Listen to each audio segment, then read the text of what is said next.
Hi welcome vision लोग। आज का हमारा टॉपिक है लॉजिस्टिक रिग्रेशन। हम ऑलरेडी अलग अलग टाइप के रिग्रेशन देख चुके हैं। तो आज हम स्टार्ट करेंगे लॉजिस्टिक रिग्रेशन। इसे देखेंगे क्या होता है, कैसे हम इसका यूज करते हैं, ठीक है, और कैसे हम इसके थ्रू जो डेटा है, जो वेरिएबल्स है, उनको हम उनकी वैल्यू को हम फाइंड करते हैं। वीडियो को लाइक कीजिए, चैनल को सब्सक्राइब कीजिए। हम स्टार्ट करते हैं लॉजिस्टिक रिग्रेशन। तो लॉजिस्टिक रिग्रेशन जो है वो एक्चुअल में कोई रिग्रेशन मतलब प्योरली रिग्रेशन नहीं है। ये कोई वैल्यू फाइंड नहीं करता। ये जो यूज़ करते हैं हम, ये क्लासिफिकेशन प्रॉब्लम को सॉल्व करने के लिए यूज़ करते हैं। क्योंकि यहाँ पर जो आउटपुट होता है वो कैटेगोरियल डेटा होता है, ठीक है? मतलब डिस्क्रीट फॉर्म में हम यहाँ पर क्या है डेटा को फाइंड करते हैं, जो डेटा हमें आउटपुट मिलता है।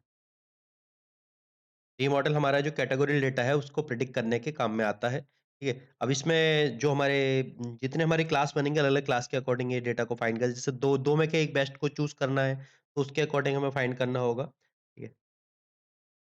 तो ये हमें फाइनली वैल्यू नहीं बता रहा है, ये एस्टिमेट कर रहा है, एस्टिमेट द प्रोबेबिलिटी ऑफ अकरनेंस। मतलब किसी चीज़ के होने की प्रोबेबिलिटी कितनी है, ठीक है? किस कंडीशन में उसको हम मानेंगे कि वो होने की प्रोबेबिलिटी है और किस चीज़ में मानेंगे कि नहीं है, ठीक है? तो यहाँ पर to predict the probability that given data belong to category, किस कैटेगरी से जो हमारा डेटा है, वो किस कैटेगरी से बिलॉन्ग कर रहा है, उसकी प्रोबेबिलिटी हम निकालते हैं। तो यहाँ पर जो वेरिएबल है, वेरिएबल की वैल्यू प्रेडिक्ट नहीं कर रहे, ठीक है? हम प्रेडिक्ट कर रहे हैं कि data point belong to category, यहाँ पर किस कैटेगरी से बिलॉन्ग कर रहा है, ठीक है? उस चीज़ को हम प्रेडिक्ट कर रहे हैं। तो यहाँ पर वैल्यू नहीं देगा, यहाँ पे वो प्रेडिक्ट करेगा सिर्फ़ कैटेगरी, कि किस कैटेगरी में, किस क्लास में वो डेटा हमारा एग्ज़िस्ट कर रहा है अकॉर्डिंग टू प्रोबेबिलिटी। जैसे हम बात करें कि जैसे हमारे इन फॉर्म ऑफ येस और नो की फॉर्म में, ट्रू और फॉल्स की फॉर्म में, ठीक है? तो इसमें या फिर पास और फेल की फॉर्म में, ठीक है? एक्जिस्टेंस, नॉन एक्जिस्टेंस की फॉर्म में, अलग-अलग फॉर्म में, मतलब जो अलग-अलग क्लास है, उनकी क्लास के अकॉर्डिंग यहाँ पे हमारा डेटा को वो फाइंड कर रहा है कैटेगोरिकल फॉर्म में। यही जो हमारे क्लास का डिसीजन मिल रहा है, ठीक है, इसकी वजह से, मतलब due to decision threshold logistic regression become the classification technique. तो ये हमारी सुपरवाइज लर्निंग की क्लासिफिकेशन टेक्निक से बिलोंग करती है, ये टेक्निक इसी वजह से, क्योंकि यहाँ पे डिसीजन थ्रेशोल्ड है, ठीक है? उस थ्रेशोल्ड के अकॉर्डिंग हम फाइंड करते हैं कि वो किस कैटेगरी में बिलोंग करेगा, ना कि यहाँ पर हम वैल्यू फाइंड कर रहे हैं। जैसे कि हम एक एग्जाम्पल देखते हैं, ठीक, जैसे हम एक लीनियर रिग्रेशन का एग्जाम्पल लेते हैं। हमने यहाँ पे कैटेगरी दे दी एक्स और वाई, ठीक है, हमारे वेरिएबल हो गए, ठीक है? तो हमने यहाँ पर थ्रेशोल्ड दे दिया 0.5 का, ठीक है?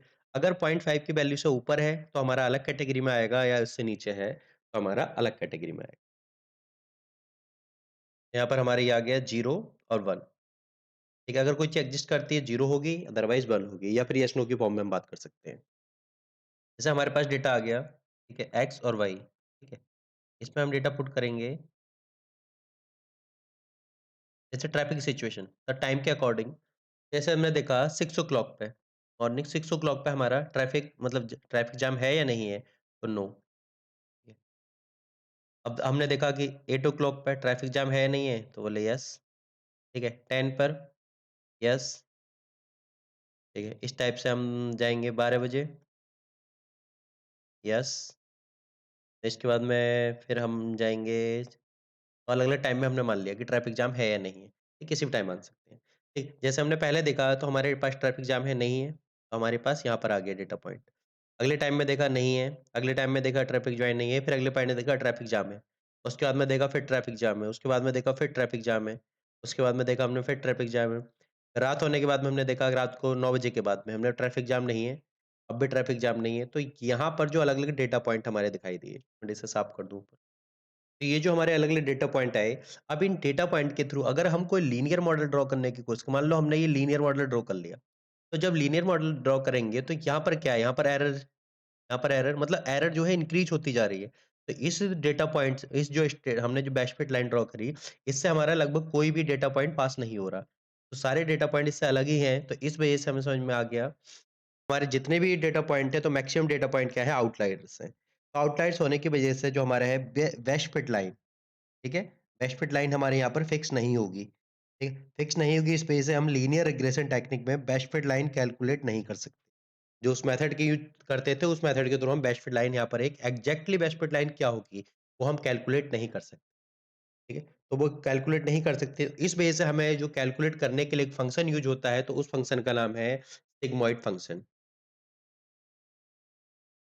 Sigmoid function. तो सिग्मॉइड फंक्शन का यूज़ करते हैं, उस फंक्शन की हेल्प से हमें पता चलता है कि बेस्ट फिट लाइन क्या होगी, ठीक है? तो यहाँ पर सिग्मॉइड फंक्शन या उसका दूसरा नाम बोलते हैं लॉजिस्टिक फंक्शन। लॉजिस्टिक या सिग्मॉइड फंक्शन का हम यूज़ करते हैं यहाँ पर, ठीक है? लॉजिस्टिक या सिग्मॉइड फंक्शन। तो यहाँ पर क्या होता है, यहाँ पर हमें ये जो लाइन जो बनेगी वो बेस होगी हमारी लॉजिस्टिक फंक्शन के ऊपर, जिसे लॉजिट फंक्शन भी बोलते हैं, ठीक है? तो यहाँ पर एक बेस्ट फिट लाइन की हमारी रिक्वायरमेंट है जो हमारी क्या हो, बाइनरी, ठीक है? जो हमारा बाइनरी आउटपुट निकल के आ रहा है उसके अकॉर्डिंग क्लियरली क्या हो, जो बेस्ट फिट लाइन ड्रॉ कर सके हम। तो इस वजह से हम यहाँ पर ड्रॉ करते हैं बेस्ट फिट लाइन के लिए सिग्मॉइड फंक्शन। तो सिग्मॉइड फंक्शन हमारा होता है, ठीक है? 0 से 1, एक्स और वाई, 0 और 1, और ये हमारा हो गया 0.5 जो हम डिसीजन थ्रेशोल्ड मानते हैं। तो अगर डिसीजन थ्रेशोल्ड से ऊपर वैल्यू है तो हमारी येस की कैटेगरी में आएगी या 1 की कैटेगरी में आएगी, अदरवाइज 0 की कैटेगरी में आएगी। इसको हम फाइंड करते हैं F Y equal to 1 upon 1 plus e की पावर माइनस वाई। ये जो हमारा है यूलर्स नंबर हो गया, ठीक है? इसके थ्रू हम फाइंड करते हो तो यहाँ पर हम फाइंड कर सकते हैं, जैसे हमारे पास आ गई y equal to a 0 plus a 1 x.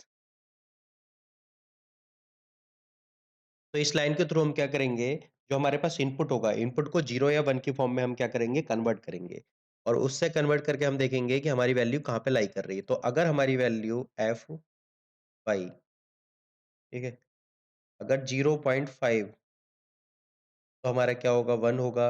अगर वैल्यू लेस देन है 0.5 के तो हमारी वैल्यू क्या होगी, 0 होगी, ठीक है? तो इस टाइप से हमारे 0 और 1 की फॉर्म में यहाँ पर आउटपुट फाइंड होता है, ठीक है? तो लॉजिस्टिक जो रिग्रेशन है वो हमारा 2 टाइप का आउटपुट देता है, ठीक है? आउटपुट यहाँ पर जो आता है वो 2 टाइप का आउटपुट आता है।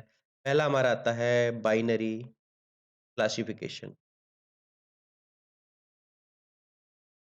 क्लासिफिकेशन, और दूसरा हमारा आउटपुट आता है मल्टी क्लास